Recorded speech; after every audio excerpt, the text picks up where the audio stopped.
angazi mina yilo bhekene nayo angazi yini lento ikhulela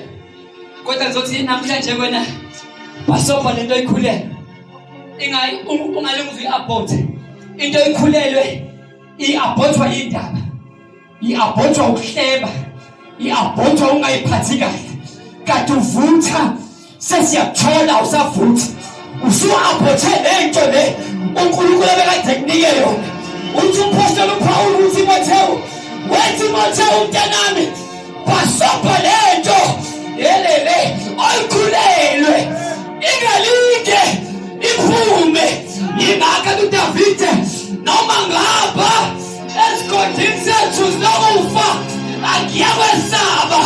ngokuba wena Jehova unami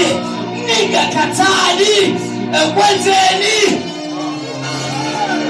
ngoba niyavuna